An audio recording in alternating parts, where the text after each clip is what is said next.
when the cameras were off, this guy was swearing. Like I had no clue. And he's like all over the place. I just didn't realize that was what intuition was. So from zero, in 1 hour, I go from zero to hero. I take a non-believer into a believer just based on their own experiences. Mm-hmm. Can you imagine what I can do for others? And that's how the Intuitionology project was born. Welcome to Better Than Podcast. My guest today is founder of the website Intuitionology.com. This is where you can go to get tools to learn the signals from your intuition to help you stop making bad choices in your life. He has a crazy amount of testimonials about exactly why his methodology is so successful, and he wants to give you free tools to help you really hone your intuition. So I hope you guys enjoy this conversation. I would like to have him back on the show to maybe do a live stream so he can answer questions that you might be having. But in the meantime, enjoy the podcast. Go to intuitionology.com where you can do a 7-day challenge that I'm actually on day 3 of, and it's pretty fun. So enjoy the podcast. Here is Sunil Godse. Thanks for having me on board. I'm really happy to talk about intuition and how it's going to benefit your listeners and how they can actually take the steps today to really, really turn around the way they make decisions. And so to start off, what I'd like to do is just kind of give you a snapshot into kind of how I came to really want to think about understanding intuition. And it really kind of came from the first book that I wrote, which was Fail Fast, Succeed Faster. And the whole premise of that book was that if you looked at the hurdles or the failures of others, then you should really be able to succeed faster because you've got other mistakes that people have made as long as you don't, repeat them. And so when I started speaking on stages worldwide, what I used to find is that a number of them, well, a lot of them, like the people in the crowd were saying, what's the one thing that we can do as an entrepreneur to succeed faster? And so at that time I used to roll my eyes because I'm thinking, okay, there's a whole reason why I had 300 odd interviews in my book and 75 stories made it in the actual book itself. And so there's really no one thing. Yet when I went back to some of the audio recordings, all the audio recordings, 80 to 90% of those had mentioned some form of intuition. I should have trusted my intuition. I should have trusted my gut. I knew what the right decision was. And that got me really thinking that, wow, this is something like really fascinating. So when I reflected on my life to figure out, okay, when did intuition hit me? And I really distinctly remember when I was 5 years old, there were these video games that my dad wanted me to buy. And he said they're too expensive. And so I remember this voice telling me distinctly, go door to door to raise money. And that's what I did. I was, again, 5 years old, going door to door, lots of milk and cookies. And the next thing I know, I had $200 in my pocket. $100 went to my dad, and the other $100 went to charity because that's what my school was doing. And so I remember that very, very distinctly. When I reflect back on the times where I ignored my intuition, there were 3 incidences that came up pretty loud and clear for me. The first was my career. So if you look, I'm a South Asian male. And so 4 states that we come from in terms of career, it's either doctor, lawyer, engineer, or failure. And so I chose door number 3, which was engineer. And it was a 3-year stint, and I didn't like it at all. And the only thing I really liked about engineering was, like, I had a number of construction crews under me. And that was the entrepreneurial nature in me. That's what my intuition was hinting that I needed to do before I got into engineering, that I shouldn't have gone into engineering. Year 2 of year 3 in my engineering stint, I had a chance to become a investor with a Mexican chain down in Mexico and bring it up to Canada. And so I did. And what ended up happening is that I started earning 5 times more in dividends than I did with engineering. And so it was pretty clear to me that entrepreneurship was the route that I needed to go. And so in year 3, I basically quit engineering. I lost my relationship with my dad. And that was the necessary sacrifice that I needed to really go with my intuition and go into entrepreneurship. And next thing you know, I had a wholesale clothing company, retail clothing company, I had a pop-up event company, entertainment company. I had that restaurant. And I amassed about $20 million in revenues just as the entrepreneur. And then moving on to management consulting. In management consulting, I had this huge contract in Silicon Valley from an IT firm down there, and it was big, and so I really got excited. I was really emotionally tied to the contract, thinking, "Oh, this is so amazing." But the contract terms started changing, and when that started changing, I remember this something was telling me to back off, but I was so emotionally tied with that contract that I ignored that something, and I went down there spending every single penny, and the company never paid me. So I ended up coming back to Canada with 25 cents in my bank account. I'm in this car. I have nowhere to live and wondering like, okay, now what? And I was actually about to be married in a couple of years. My wife luckily was overseas where I met her. And so she says, how are things going? I said, great.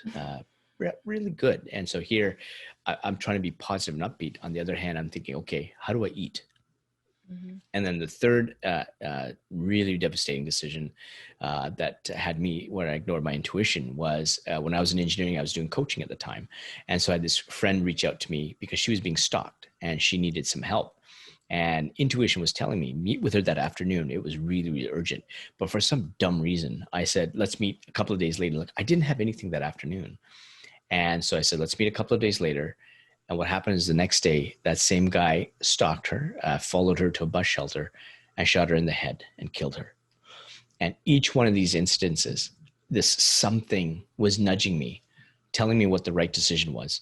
And I really had to answer that question, why? It was a bang. They had an intuitive moment saying, you need to find out this whole thing called intuition. And why is it so important? And so at the time, it was about 2013-ish. A lot of the research at that, well, not research, a lot of people were talking about intuition, and it was very spiritual in nature.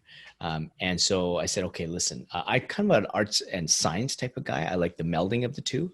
And the art part is this something. So I get it. There's something that's sort of artistic in nature. But if I really want to kind of write a book for the masses, I got to have proof, and even for myself. And so when I started opening the doors to looking at academic research, boom, there were like tens of thousands, hundreds of thousands of articles on intuition, on their outcomes. There were MRIs, there were brain scans, there was intuitive. There was research showing that kids as young as 2 months old have shown to have intuitive tendencies. So when I tell people that you're actually born with intuition, here's some evidence of it, right?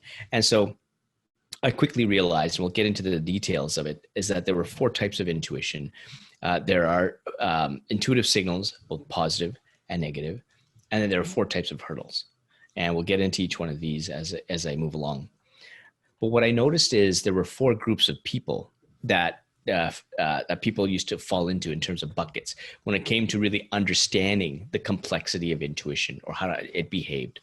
The first group were people that absolutely knew the intuition existed.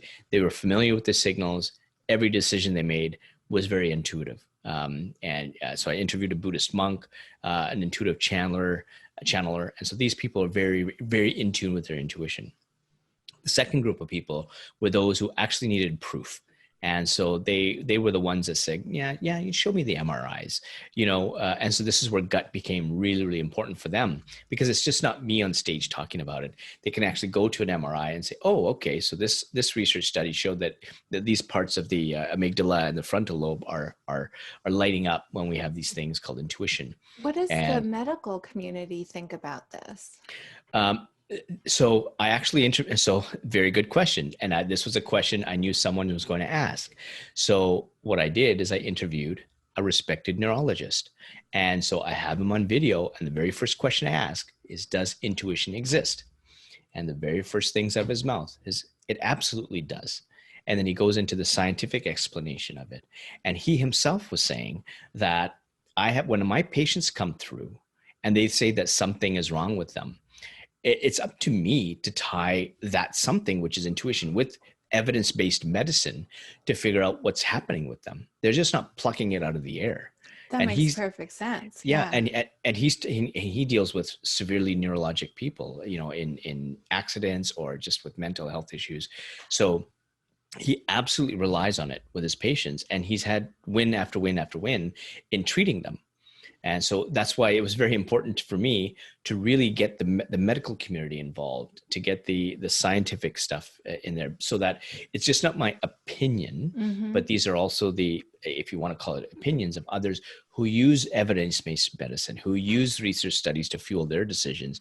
So if they're saying it, then obviously there's got to be some credibility here If to what my the research has. if the Western medicine community is saying that this is definitely a thing, and the Yeah. spiritual community is saying this is definitely a thing, and we Yep. have proof and evidence, test and research and all of this stuff, and Yep. and all of these, different experts have come to the same conclusion. Yep.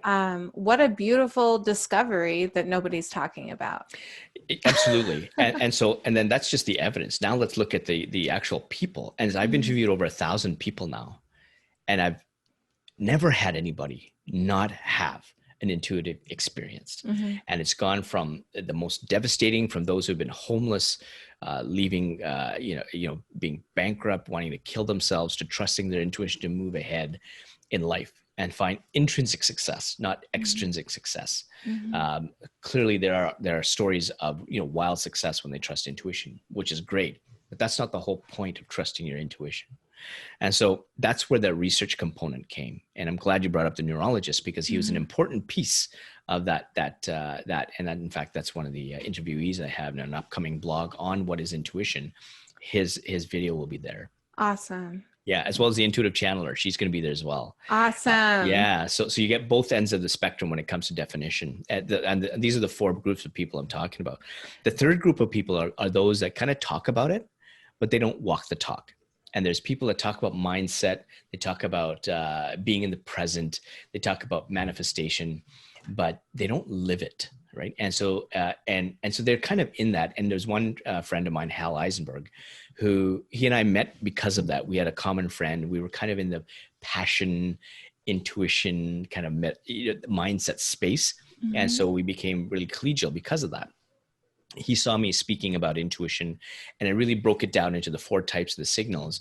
And he said, wow, this is really fascinating, because now it makes sense. Like, it really kind of crystallized what he thought of intuition from an experiential perspective. And so, and then he and I, became a little bit closer. This poor fellow had contracted COVID-19. And he was basically at death's door. And if there was ever anybody that wants to run their life on intuition, it was that, at that life or death moment, where how I crystallized and conceptualized intuition came at a time where he actually wanted to die. He did not want to live. And obviously his intuition pulled him out. 5 days later, I'm the first person he talks to about his experience. And he happens to be my very first guest on my podcast series. Like, what a way to start a podcast series on intuition. That was episode number 2, way back in June. What does he describe that experience as, like wanting to die, but something, how did he describe the thing that made him not give up, I It was guess? just that intuition just pulled him through. It just filled him with life.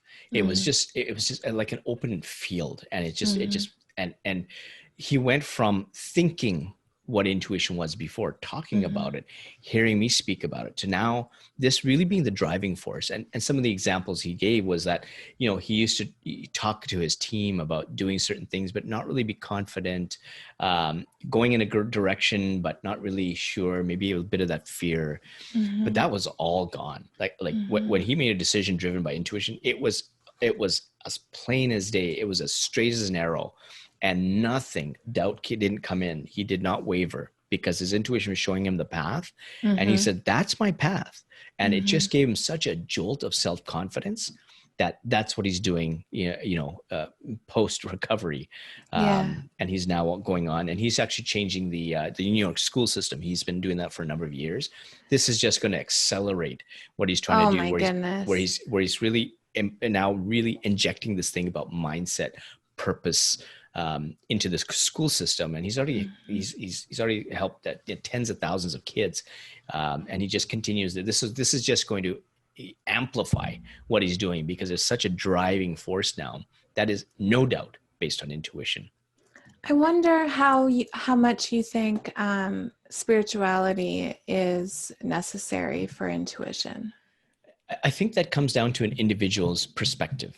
And I'll give you a very good example of this, which is group number 4, because group number 4 are the ones that don't understand what it is. And the majority of them in that small group is because it's couched in this spirituality, in meditation, in the cosmos. I've even had a former NHL coach talk about intuition coming from the cosmos, and I was taken aback. So here's someone who deals with NHL players with data and stats, and he says, no, it comes from the cosmos. And if I don't feel like putting that person on the ice because it just doesn't feel right, even though the stats say, I don't put it on. And the time I did, we lost the game. So I'm not going to do that again. Not going to do that again, right? Yeah. And so that is an individual decision. I respect whatever your definition is, and mine is a little bit different, because this is your intuition, your signals, your experience. And it's not so much how you define it that's important. It's more, you have it, you're born with it, it speaks to you, it acts and gives you the best decision to make. So use it. It's a tool. And so that's how I come from it. But one of my friends, he was one of my first interviewees when the Intuitionology project was born after the book got, and he did not understand intuition at all. And in fact, I phoned him and I said, hey, John, listen, let's do an hour interview. And so he was saying, look, Sunil, I really don't get this intuition. Let's sit down. I'll talk, have a camera. We'll talk for 5 minutes. And I haven't seen you for a while. So the rest of this 55 minutes, we'll catch up. And so I'm going, okay, what have I got myself into? And it was a perfect litmus test for what the whole Intuitionology project was about. A true challenge. Absolute challenge. Yeah. So this is a guy, investment banker, 30-year history, data, spreadsheets, everything drove his decisions. Uber successful, pinnacle in the Canadian business scene. That's who I'm interviewing. So he thought it came from that spiritual side. And in the video was on, he actually says, I wish I could shake the guy's hand who sees these omens. He's talking about decisions that he's making. Yeah, I just don't, this is recorded, he said, I don't think intuition just figures into it. So because his experience was so much about data and experience, what he didn't realize, and now we're going to start getting into the 4 types of intuition. Yes. One of the 4 types is called experiential intuition.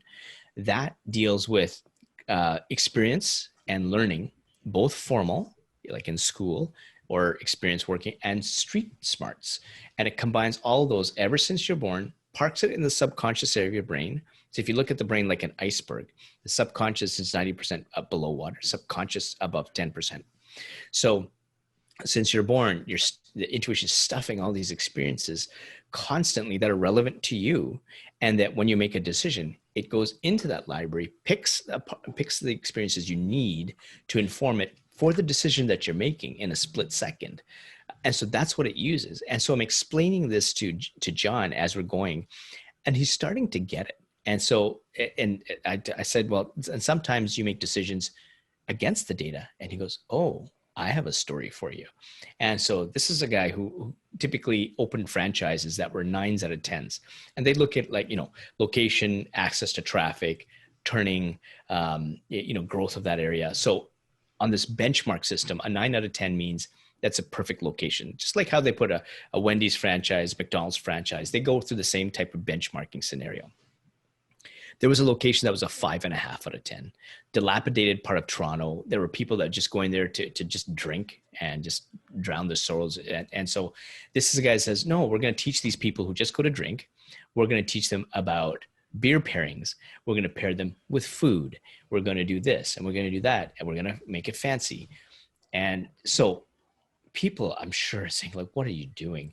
Yet the intuition of him and his partner said, let's open up a new franchise location here.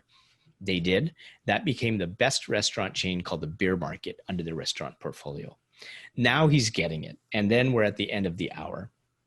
He's fully using intuition. His body language is very positive. He's getting really excited. He's sitting a little bit up. And so the second of the four is called creative intuition. And creative intuition is responsible for getting really creative with decisions. So we were talking about imagination earlier, where you kind of do things that are just outside the norm. And so this is where he says, oh, I've got a great story for you. This guy was making probably about $3 to $4 million as an investment banker, private limousines, jets, private jets, high-end restaurants. And he wanted to trade that all off for this one, just to run this dinky, bankrupt little restaurant. And everybody and their dog was saying, you are nuts. Like, what are you trying to do here? And he said, no, but my intuition was telling me to do that. His wife thought he was nuts.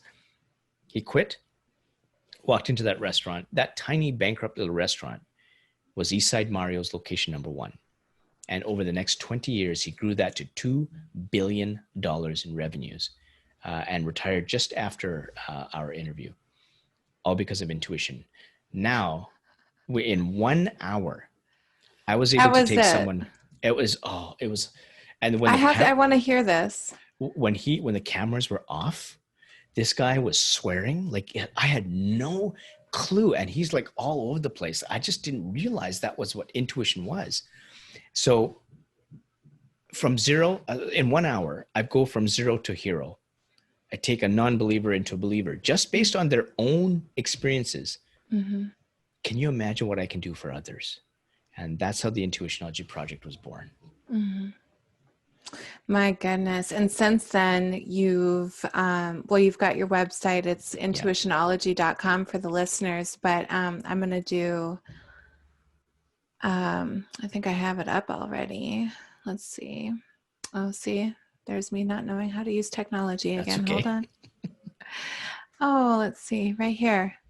This is amazing. Can you see that on yours? I can't see anything on my end, no. Oh, you can't? Okay, well, hopefully this works, but if not, I'll just cut it in later. But sure. I'm going through, I mean, since you've conceived of this, you've done a TED Talk, there's is there one or two books about this topic? There's two books about this topic. Yeah, Gut's really about intuition, but it's spawned from Fail Fast, Succeed Faster, which is more the corporate one. But certainly, a lot of intuitive decisions within that. Yeah. But Gut's the main one, and so that comes down as a free. And you can get that for free, so you can get all those brain scans for free. And then what that does, it then takes you to a 7-day challenge, which is also free. And that takes you saying, okay, here's what intuition is. This is how it works for you. Let's take these components of intuition and in a 7-step process over 7 days, let's show you how to use it to solve one problem. And I have 2 people that go through the 7-day challenge with you every single day. The first one is John Harris, who actually used the 7-day challenge to sell his house. On day 1 of the challenge, he was looking at almost selling it for $20,000 under asking, because he felt the pressure from a really aggressive real estate agent, to selling his house for $50,000 over asking price. So that 7-day challenge was a $70,000 decision. And so that's an average of $10,000 a day, which I think is fantastic. The second person that goes through the 7-day challenge was someone who was actually witness to a homicide. She actually walked into an apartment where her boyfriend had just murdered one of their friends. He locks the door behind her, puts a knife to her back, and says, "You're next." And her intuition told her to remain calm. He choked her. He assaulted her. He asked her to clean up the blood in the apartment. And she had the intuitive moment to finally flee, unlock the door, ran 18 flights of stairs down, called 911. And obviously she's able to live to tell that story on intuition. And she, of course, from that incident got PTSD, anxiety, and depression. So she used the 7-day challenge to figure out how to essentially deal with that, not to minimize it. So it's not going to fix it, but she used it to go back to the gym to figure out that's where she needed to really think about something called intuitive means, where she's just really able to emotionally unwind. And she also learned how to try and trust people again, because she really had a problem trusting people after that. That was her boyfriend. That was her boyfriend. Yeah, absolutely. And so if these 2 people can kind of go through the 7-day challenge and fix those issues or have those wins in their lives. Mm-hmm. Why can't you? And since then, I've had over 54,000 people go through that. I actually measure your intuition in that at the start and the finish with using a percentage formula based on a number of questions. 100% of the time, intuition has strengthened in 7 days. And so, and then we have these things called intuitive hurdles, and happy to touch on those. But if you want to get rid of those in your life, then I have a membership that you can go to, or there's a 4-week intensive where we actually work on permanently getting rid of not only the hurdles, but we realign your values to make sure you've got the right ones for you, because many of us are living for the values of others. And we also look at what happened in the past that's really having a grip hold on your hurdles, because there's something generally that's happened in the past where those intuitive hurdles have taken a hold, and it's preventing you from listening to some of the signals because you haven't released emotionally what's happened in the past. And that's a 4-week intensive, and after 4 weeks you should be making every decision the right one, assuming you're trusting your intuition, not falling into bad habits again. Right, right. And it's amazing how much intuition is interwoven into all aspects of our lives, and most of us don't have a relationship with it. Right. What, just from your perspective, the conclusion that you've come to through all of this, where does intuition come from? So as I said, we're all born with it, right? And so it's subconscious in nature. So we have this tool that is already innate in us. And if you look at scientifically, when you make a decision, the first thing that happens is your neurons hit the amygdala. And so what happens is once you have that, not only there's sort of the fight or flight response that you have, but there's also that intuitive hit that you get even before it hits the logical side. Now, you do need a mix of emotions and rationality in balance. So head and heart have to be balanced to make the right decision. But research back then when I looked, and this is 2013, and it's also in gut, there's intuition acts 7 to 10 seconds before you actually take a decision or actually take an action. And neuroscience research that's coming out of the University of Toronto, a colleague was telling me that they're looking at the amygdala, and with better research techniques, that's as early as 23 seconds before we actually take a decision or take an action. So intuition is a huge precursor to even your mindset, your positivity, and your thoughts.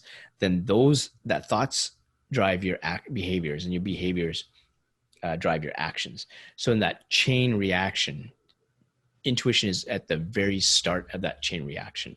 And so you just have to make sure that you don't screw it up anywhere within the 23 seconds, because then the chain gets really upset, and now you're off making a bad decision. Well, you're forced to make decisions based on a circumstance that you shouldn't be in the first place. Absolutely. And it's interesting for me to hear you talk about it in a scientific manner, because I always experience it as a feeling. And you say you refer to it as a voice, or something speaking to you, which I do get that also, but I feel it's almost as if like I have an imaginary friend who's like looking over my shoulder all the time, and then every once in a while they'll go, "Why do you think that?" Or they'll go, what did that mean over there? They'll ask me prompting questions. That's kind of how I experience it. But can you go into that a little bit? Absolutely. Because you have so many testimonials, I imagine that this is experienced in so many different ways. Oh, yeah, absolutely. And so if we look at, the 4 types, so I'll finish off the 4 types of intuition. Yes, so thank you. We did experiential intuition, and we talked about creative intuition.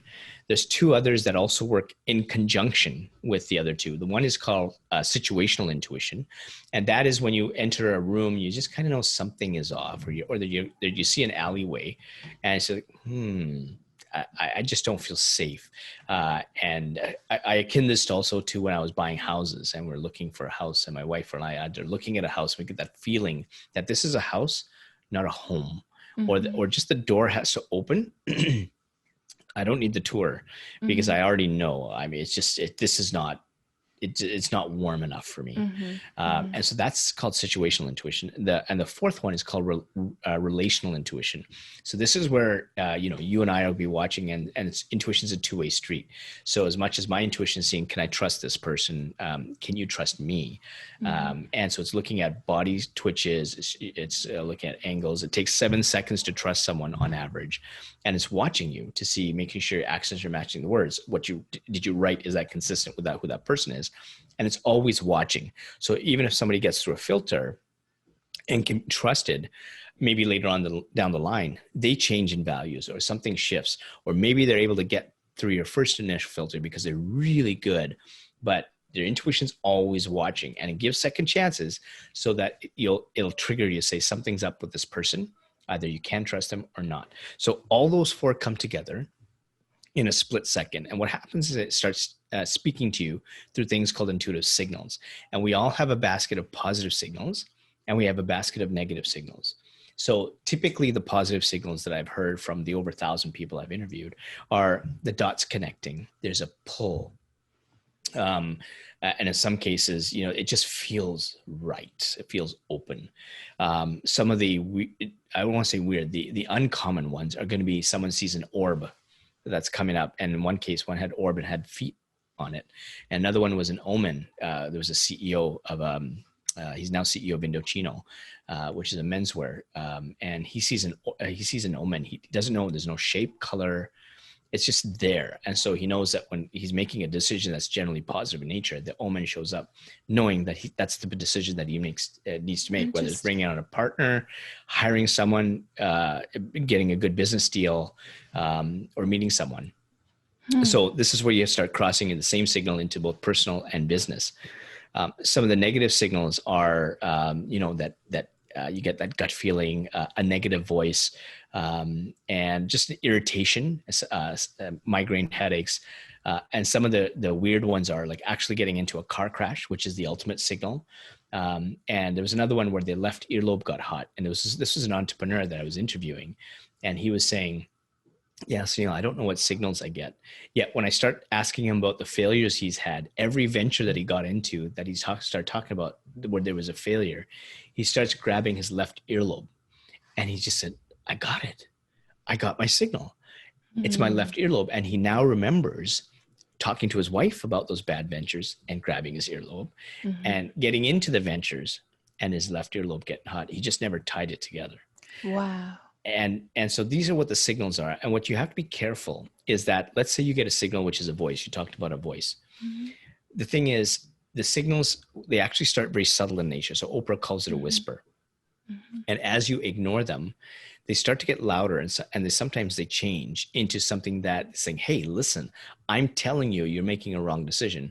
And in some cases, it's a car crash, right? Or things like that. That's how bad it can get.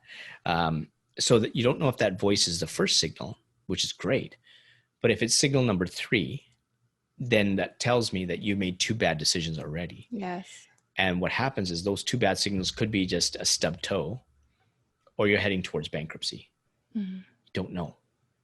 And I'm not sure you want to find out. No, like you would save yourself a whole lot of trouble if you just paid attention the first time. Yes. Yeah. Wow. Yeah. And we've had, and some of the testimonials I've had, I mean, I've had probably the one that is most memorable was one Tatiana Banau. She owns a swimwear and company. And we did the first, we did an interview. She actually went through an intensive with me, and then she improved. And she had one where she was, her family owned a kitchen company. And for some reason, she was just sitting and doing some marketing, and her intuition was telling her, this is now a new signal that she realized she had since she went through the intensive. She learned about some new signals, and it was telling her to open this file folder on the desktop.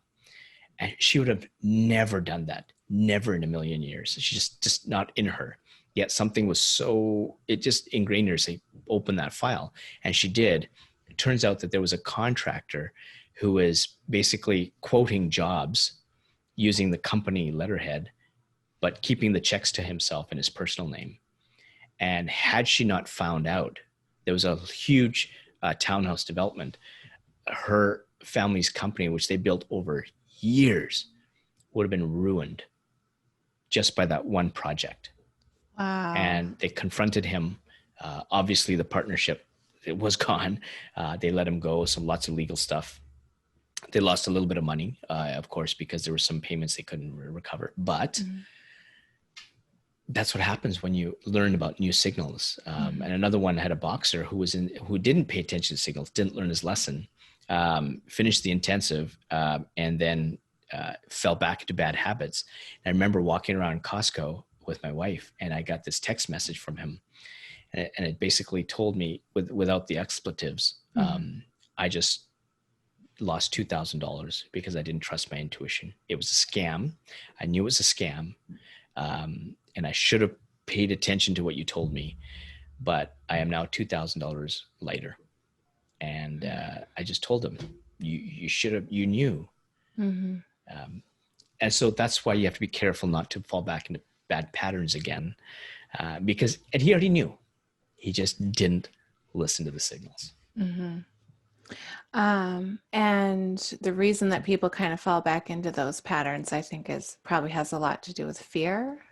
And there's 4 intuitive hurdles. So we'll talk, fear is the biggest one. And so there's 3 types of fear. There's the fear of failure. There's the fear of the unknown, or fear of change. And so this is where, and this is different than fear being like you're being chased by a saber-toothed tiger, where your life is in danger. This is where you're actually going into a new direction, for example, but that fear is keeping you from moving forward, right? And so there's one, Sarah Prout is a really good case study of this, where she stayed in an abusive relationship for a marriage for 10 years, 40 incidences of massive physical abuse. And the intuitive signal just got louder and louder until one day it just said, you gotta leave. And so she was staring at the stars it was a December 31st, I believe, 2016. And it was just clear, intuition saying now. So she did. She had 2 kids, $30,000 in debt, on welfare, nowhere to go, left, picking up furniture on the side of the road, going to public washrooms, putting pieces of soap together so her kids could shower, eating beans and rice, or beans and bread, for days on end. But 6 years later, because she made that decision, she found the love of her life. And 6 years later, she is making 7 figures, teaching people about manifestation. And if you want it to happen, it will happen. And she's living proof of that. And so that's what happens when you kind of overcome your fear. The second intuitive hurdle is called ego. There's 2 types of ego. The first type is narcissism, which is, you're talking without the experience. And that's different than self-confidence. So you have to be careful. And your intuitive signal will tell you whether you talk about ego or self-confidence. The other type of ego is following the herd. So this is where you're actually following a group of people who go against your values, who you shouldn't be with. Maybe you're with them because you like the brand that they're wearing, or you like the company they're with, but it doesn't resonate with you. And not just every single value. I mean, these are values that are being crossed by the other group, yet you still use, and sometimes I call it herd mentality. So that's another hurdle. The third one is called being too emotional. And so this is where you're just, you stick with relationships are a good one, where you talk yourself out of something, where you become emotional. And the fourth one is being too rational. And being too rational means like what happened to me with engineering. That was way too rational, following societal norms, following what should be done as a South Asian. That's where it's being too rational, yet your intuition is saying do something else. So it could be that, you can be an engineer or a doctor as long as your intuition is saying that you have that passion. And so if those are aligned, absolutely, they're great careers to go into. But if they're not aligned, which it wasn't for me, then that's when you have an issue. And so that's when you have that divergence. And one of the things is that when you get into those situations where you are fearful, you have to take the next step. And it's really about being in the present. And we were talking earlier about people who talk about it, but they're not really in the present. But you have to take the next step. And there's a positive signal, even though you fear it. But your signal, you already get, if you've done the homework on your signals, that there's a positive signal by taking that step. And a great example of this is a colleague of mine, David Dame, who has cerebral palsy. He's been in a wheelchair all his life. And his dream was to just dip his toe and walk on water on the ocean, on a beach. So he gets his handlers and his wife to wheel him into the beach. He dips his toe into the beach, stands up, and falls flat on his face. And he says, I have two choices I can make at that moment. The first is I can get up, embarrassed and afraid and fearful, not take action, and sit back in my seat and regret every single day of my life that I was never able to fulfill my wish of walking in the ocean. Or I can trust my intuition, get up, and take the next step, and the next step, and the next step. And that's exactly what he did. And he motions to his neck. He said the water got about to here. And that's when he looked back. And when he looked back, he couldn't believe how far he came, all because he trusted his intuition. That's the power of intuition.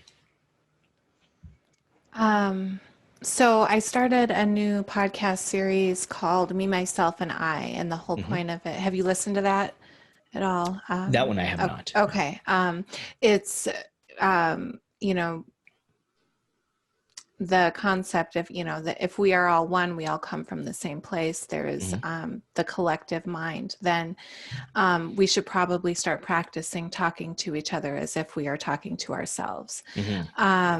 And there's a immediate, when you set to task with that intention, there's this immediate drop of an ego, or at least to each participant's capacity, you know? Right. And I'm really curious, you said, you know, narcissism is one of the hurdles that, you know, or ego that you have to, is one of the things that you have to get over. Yeah. And I'm thinking about kind of topic for discussion for the next Me, Myself, and I podcast, narcissism versus self-love, you know? Do you have any thoughts on that, or how, especially absolutely. in how that applies to intuition? Absolutely. So narcissism. So I usually use narcissism versus self-confidence, because when you're talking from a lot of experience, there's a lot of backing of that experience. So either, and this is again where the intuitive signals are coming in. So you see a lot of charlatans on social media. I can make you $6 million or $100,000 or 10,000 likes, and it's constant barrage of these ads of these people, and you know, some of them may have that, but for me, for example, and I can speak from mine, and everybody can have this experience. When you look at these sort of people coming up, I can instantly tell whether they're ones that I believe versus that I don't. Now, it could be that the ones that I don't aren't maybe on their A game when they're shooting the video or their messaging is off.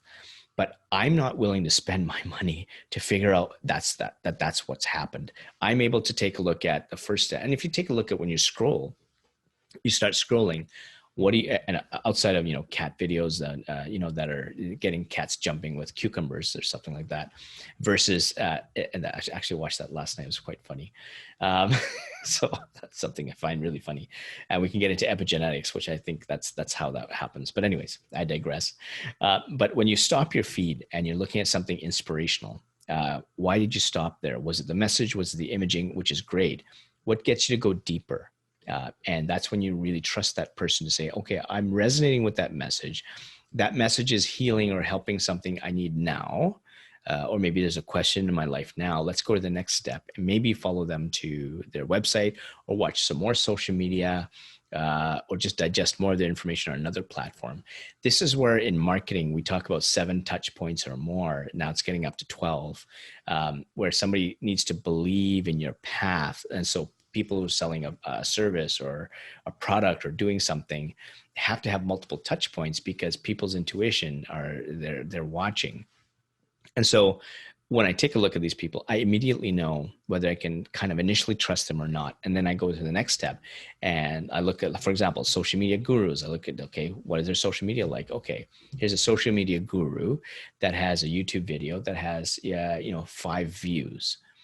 All right. So you're not really much of a social media guru, and you can have a podcast interview that says, I don't concentrate on my own channel. I look at to help other clients. That may be okay for other people, But for me, if I'm looking to pay for a social media guru, I expect to have some, for me, that's the consistency that I need to have outside of the messaging. And so that's kind of how and this is where I look at those feelings, right? And I get that immediately. No, don't trust that person. Oh, I just got an email. And so there's a really famous, I think it's called the 9-word email or 7-word email. And there's a big guru, and I can't think of his name now, but he started it. And it's basically 9 words, and it reaches out to you, and it uses PS, PPS, PPSS. And so I know this because he's been interviewed before, and he uses this as a tactic in real estate. And so of the people that are kind of in his circle, I just got one of those 9-word emails today from someone that was getting me to be an affiliate member or to hook me into buying their product. I got 2 actually. So I know Dean Jackson, that's who it is. So Dean Jackson uses this very, very famous 9-word email, and it's effective for him. But when it's couched in something where I know the intention behind it, even though it's an email, I sense the intention. This intention wasn't really to ask me, how I'm doing, or it was really asking me if my social media game is okay. It's really asking me to say, oh, it's a social media game. But what intuition says is that ... I can help you. It's going to cost you $10,000. So I can sense that intention right away. And unfortunately, when people aren't tapped into their intuition, into their senses or the intuitive signals, they go and says, oh, this person's maybe being genuine. Then you get sucked into an email campaign. And then if you're not careful, you get sucked into spending money. And I had one friend of mine spent $25,000 on a coach. She showed me the contract, and I said, okay, what were some of the advice you got in the first meeting? And it was just like, it was like generic stuff. And so she asked me how she can get out of the contract. And so I said, well, here's a couple of clauses that you can use, because there's some expectation clauses in there. And I said, just run it through a lawyer and try and get your money back. But she got suckered in, right? And this is, again, someone that talks about manifestation and intuition and intention, and she got suckered in. And so this is where you really have to live it. You really have to embody yourself. And it's a road. You really have to spend enough time, because it can take you down a devastating financial situation, personal situation, into areas that you regret. And you don't want that. And the other thing is, there's something called opportunity cost. So if you make a bad decision, it's not just the cost of making that bad decision. It's the cost of not doing the right situation. So it's double the cost. And I remember one of my interviewees is a fellow by the name of Vin Jiang. So this is someone who was on 80 stages around the world every year, 100,000 people that he talks to. He is a former magician and now talks about communication using the 88 keys of the keyboard, meaning that you just use the whole variance of your voice and your story. Incredibly successful by everybody's extrinsic motivation. Downtown LA, cars, people talking falsely about themselves. You remember you talk about the depth of conversation and ego, lots of ego, not much self-love. And so, but he got so enamored by that. And he was in a, as he calls it, I'm going to quote, in a SHIT place. And so he basically went to New Zealand, no cell phone service, nothing. And he started writing down values on his wall. And he figured out that that's what my mom wants. That's what my wife wants. That's what society wants. That's what my this person wants. Where is me? And how old was he when this happened? He was in when his, he did this? I think in his mid 40s. Way too old. Yeah. Way too old. He lived his life like that. He came back thinking that he was now tapped into his intuition. And 6 months later, he fell into that trap again, and he had to redo that exercise. And one of the things that I told him, and this is where opportunity cost comes in, because he was helping a lot of people. And I said, Vin, that wasn't just 6 months, 6 months of bad decision-making, right?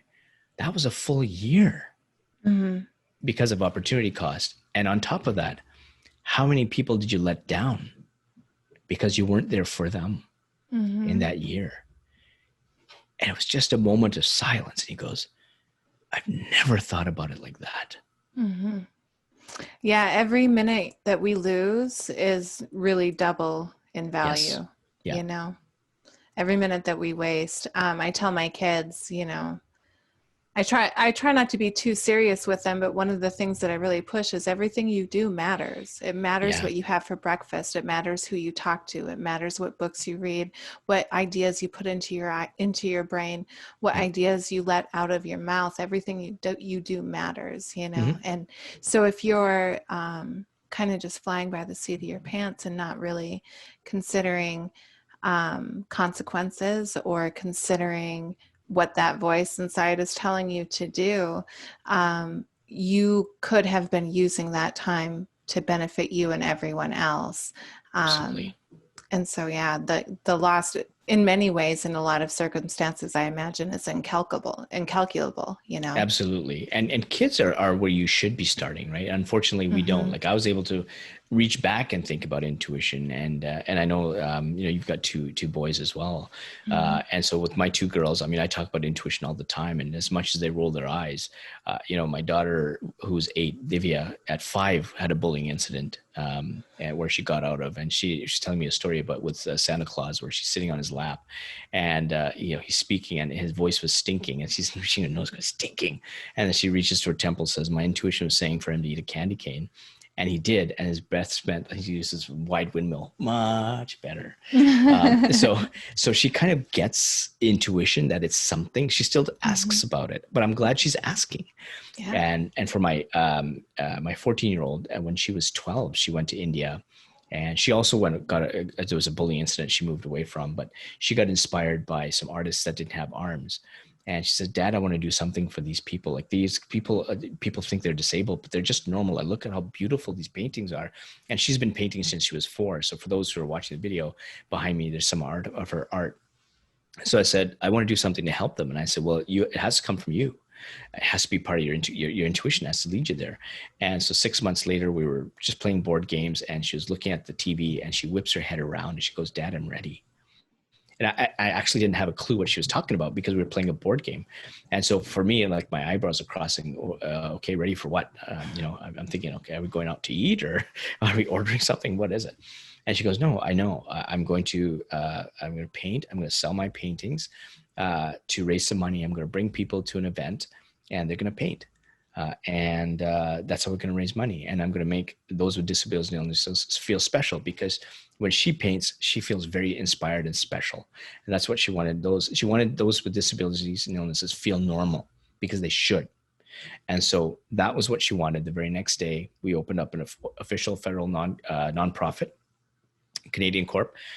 We had our first fundraiser a couple of months later. That was June. In September, we had our first fundraiser. She wanted to raise 2,500. She raised 2,500. Yeah, she raised 5,000.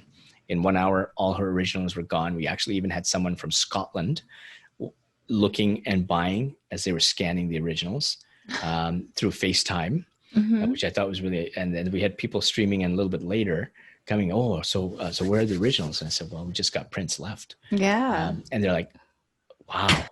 And then a couple of months after that, we had the pop-up event, and perhaps the biggest emotional hit to Avni was we had people with Down syndrome and two people in wheelchairs. Big brothers and big sisters came, but there was a fellow who had cerebral palsy, and if you're watching me, like his left arm was shaking.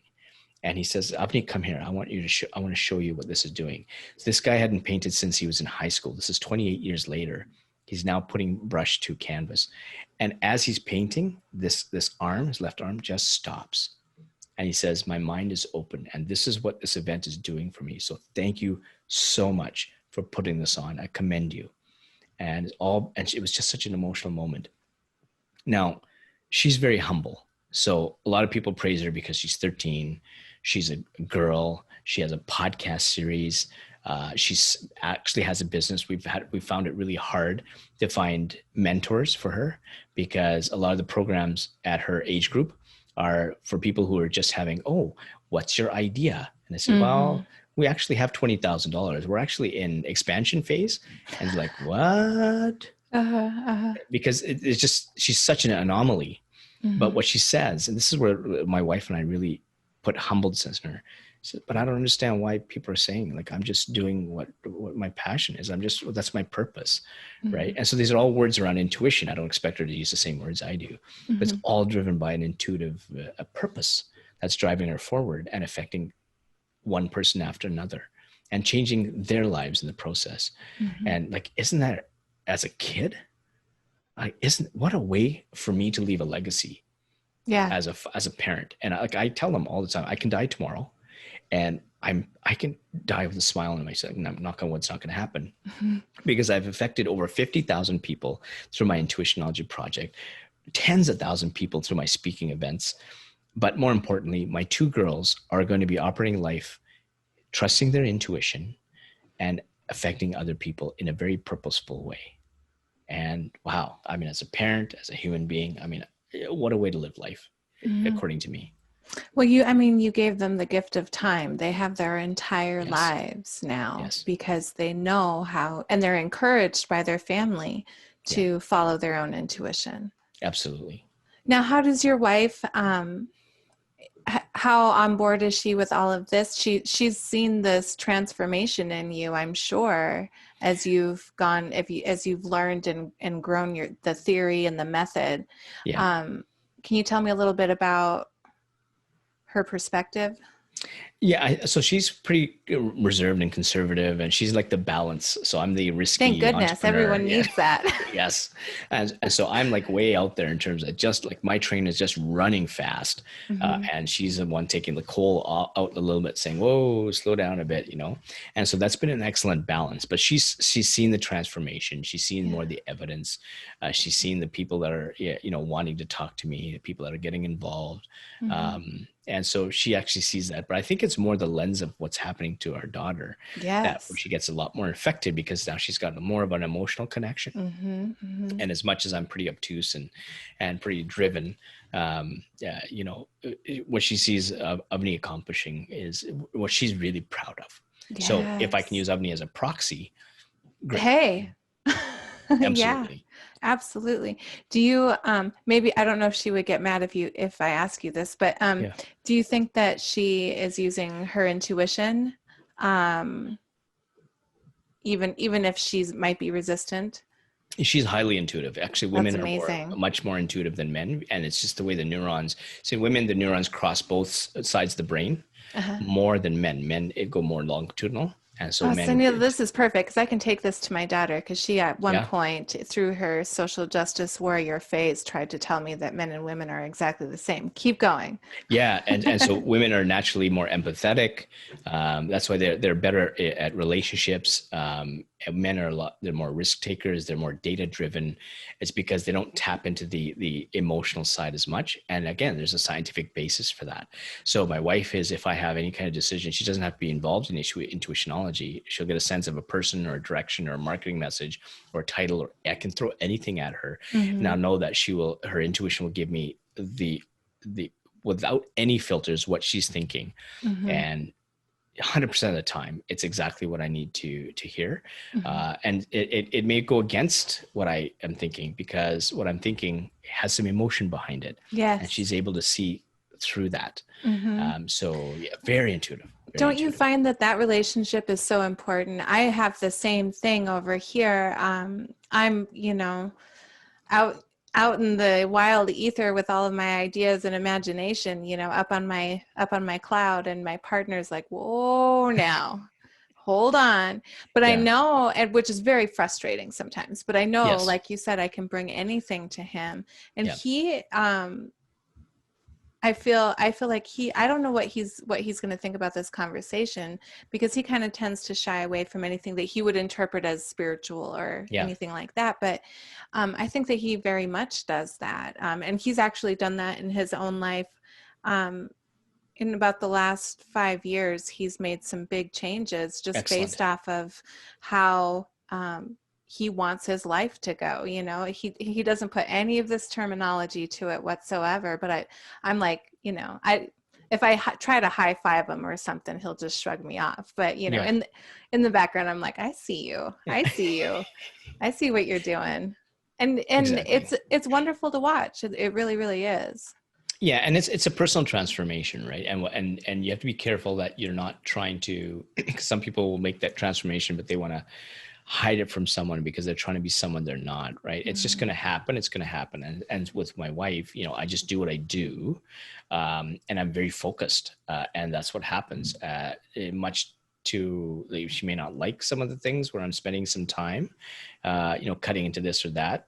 I think I have a whatever balance means from a family aspect, but certainly I don't take any time away from my kids while being an entrepreneur. So I'm able to have that, whatever that balance is, 80, 20, 70, 30. It shifts every single day, but I'm still able to do that and still maintains a relationship with the kids. And, so Avni's got her idea, but I know Avni and Divya are both getting together. And we've talked about this earlier, where we're looking to educate youth on taking them through sort of like a Shark Tank style thing, where we're actually teaching them about intuition and purpose and self-improvement and self-confidence, couched in their language, so that they take a business and do something with it. And the whole purpose is, yes, they can take it, whether they win or not, doesn't matter. They have a base set of skills that they're doing. They've already started 2 interviews, one with Marley Jacks, who's a social media expert, and Nick Bradley, who's a scaling expert. They've come on board, says, absolutely, just we'll help you. And then we've got 12 other interviews lined up where they're interviewing people on various aspects of business.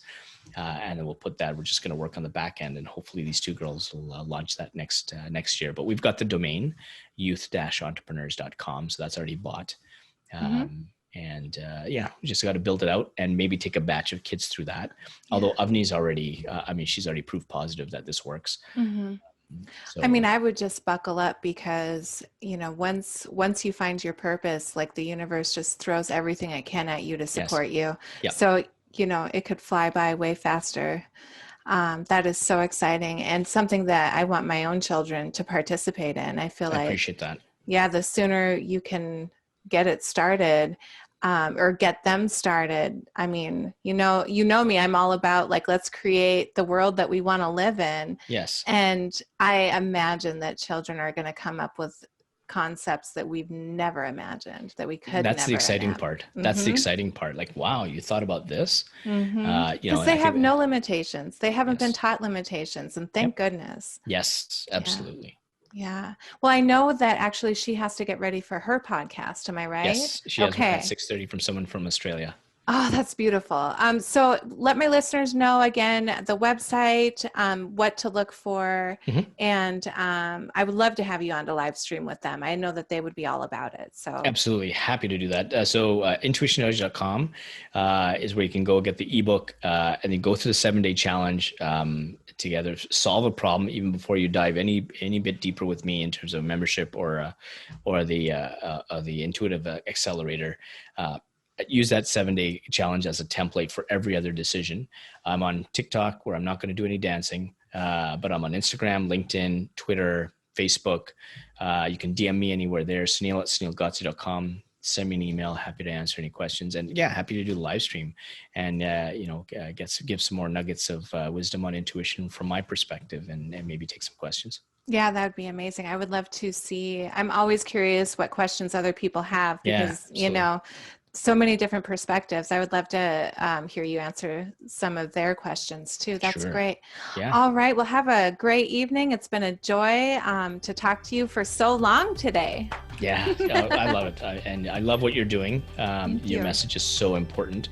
And I'm here for your support as well. So definitely encouraging you to keep going, because it's really important. That's great. And we all need encouragement. So I appreciate that so much. Thank you.